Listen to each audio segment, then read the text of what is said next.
안녕하십니까 시청자 여러분, 문화뉴스 이동구 기자입니다. 오늘 인터뷰는 최근 해운업계에 뜨거운 감자로 떠오른 북극항로 개척 문제를 다루기 위해 특별한 분을 모셨습니다. 광양항과 부산항의 경쟁 구도 속에서 광양항의 역할을 두고 시민들의 궁금증이 커지고 있습니다.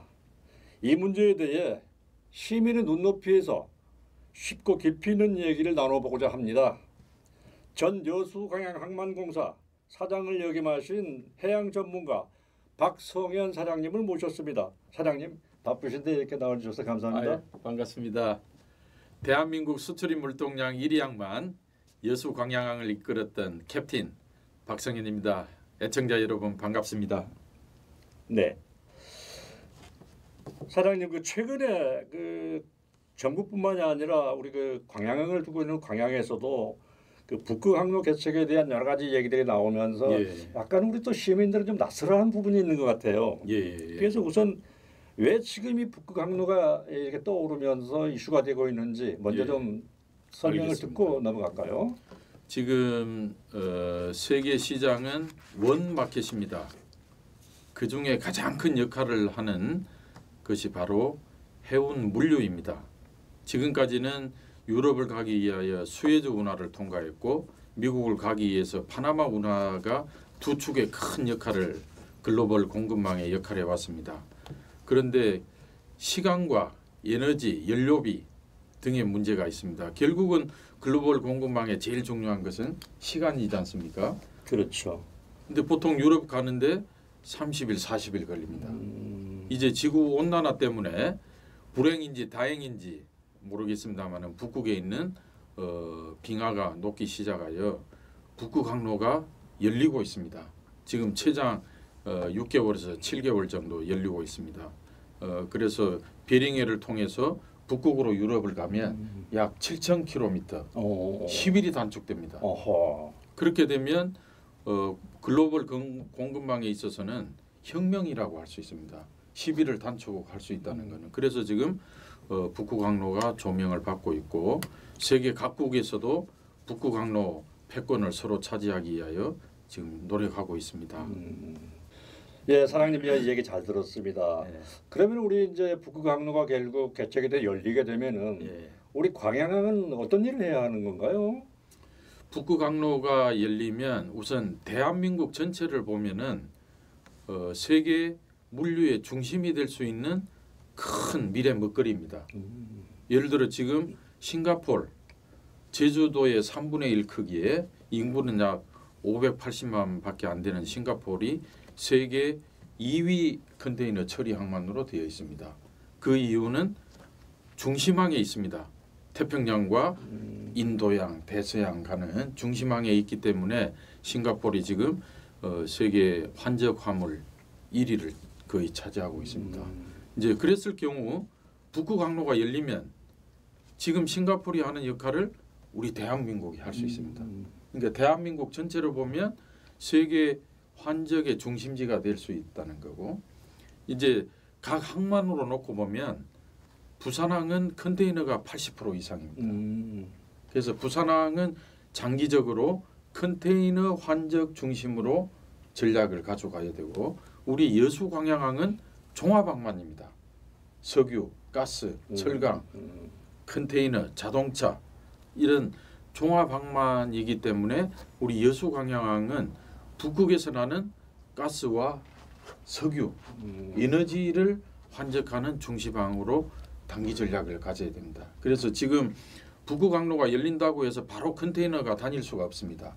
왜 그러냐면 최대 6개월 정도 열렸을 경우 컨테이너 선사들은 정기선 항로를 유지합니다. 6개월은 북극항로로 갔다가 6개월은 수에즈 운하로 가는 이런 항로는 운영을 안 합니다. 그렇기 때문에 컨테이너 선사들은 12개월 내내 운항이 가능했을 경우 운항이 됩니다. 그래서 부산항에서 추진하는 북극항로의 컨테이너는 장기적인 과제로 들고 가야 되고, 그럼 단기적으로 북극항로가 열렸을 경우 우리나라에서는 어떤 전략을 세워야 되느냐. 바로 석유와 가스를 우리 여수 광양으로 가지고 와서 여수 해만에서 해상 환적을 통해서 세계 각국으로 운송하는 이 전략이 우리가 가져올 수 있는 가장 최선의 전략이 되겠습니다. 그러면은 결국은 여기가 어떤 에너지의 중간기지 역할도 가능한가요? 광양항이? 환적의 중심지가 될 수 있죠. 환적의 중심지가. 예, 예. 그 결국은 그렇게 되면은 가격 측면에서도 경쟁력이 높아진다고 볼 수 있는 거죠. 그렇죠.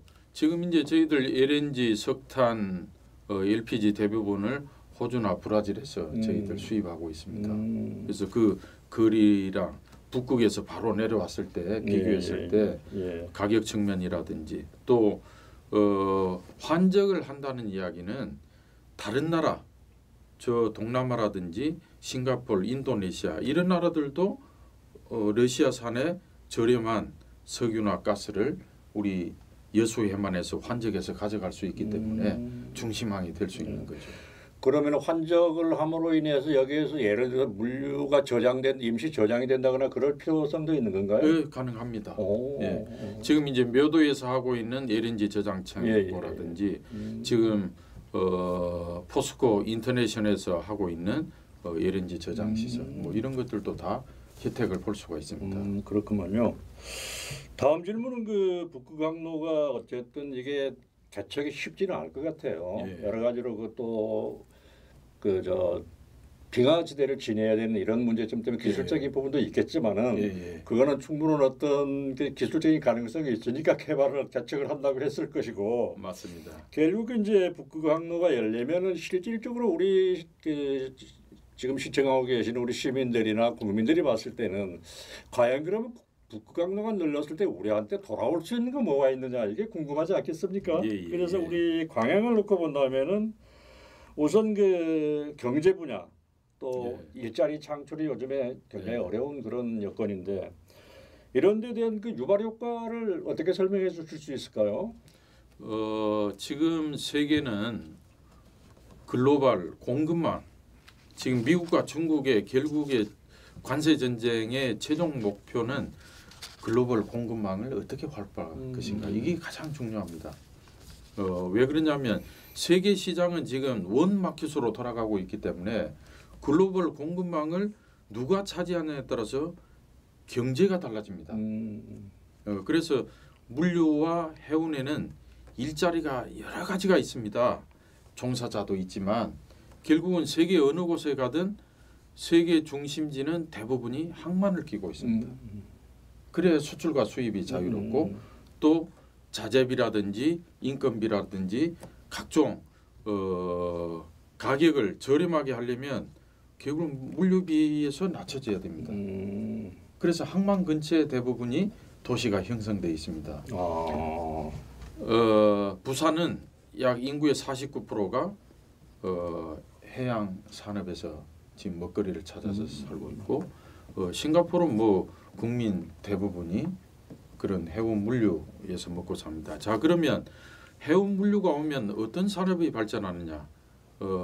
첫째는 벙커링, 환적용으로서 벙커링, 기름이 필요하잖아요. 그다음 배에 올리는 선식, 그다음에 금융업입니다. 금융업도 같이 따라옵니다. 해운이 오게 되면 그다음에 주변에 공장이 들어설 수 있습니다. 제조업이 들어설 수 있고 그렇게 되면 제조업이 들어서면 원자재를 수입하는 일이 생기고 또 공장에서 물건을 만들어서 수출을 할 수 있고 거기에서 파생되는 일자리는 엄청납니다. 그래서 북극항로가 열려서 만약에 우리나라가 또 부산항과 여수광양항이 세계 환적 중심지가 되면 지금 싱가포르처럼 컨테이너, 벙커링, 금융, 제조, 우리는 제조업까지 같이 발전할 수 있기 때문에 세계 공급망 중심이 될 수 있다. 이거는 우리 대한민국 국가 미래에 매우 중요한 신성장 동력 산업이 될 수 있습니다. 그래서 북극항로가 중요한 거죠. 결국은 대형 물류가 이동하는 데 따른 어떤 그 경쟁력, 그게 결국은 가격 측면이 되겠죠. 근데 이게 활성화가 되고 북극항로가 열려서 광양항이 환적항이 된다 그러면은 도시의 규모가 달라질 것 같아요. 맞습니다. 그 얘기 듣고 보면은 이게 어떤 꿈 같은 현실이지만은 실질적으로 아까 말씀하신 싱가포르나 이런 데는 이미 선진국 대열에 들어있는데 이게 큰 역할을 한 것 같네요. 절대적입니다. 그렇구만요. 싱가포르는 세계 환적 중심지가 됨으로써 우리 아시아권의 거의 금융의 중심지도 되고 절대적입니다. 그 마지막 질문으로 한번 말씀을 드리고 싶은데요. 시간이 길면 잘 안 보시니까 지루해하니까.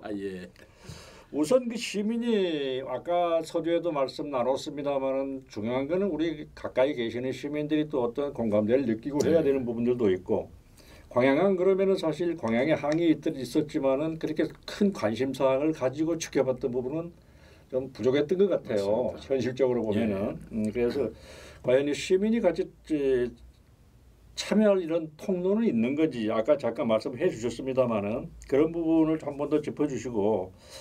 마지막으로 광양이 그 북극항로로 인해서 먹고 살 길이 이거다 하고 한 번 정리를 해주신다면 어떤 말씀하실 수 있을까요?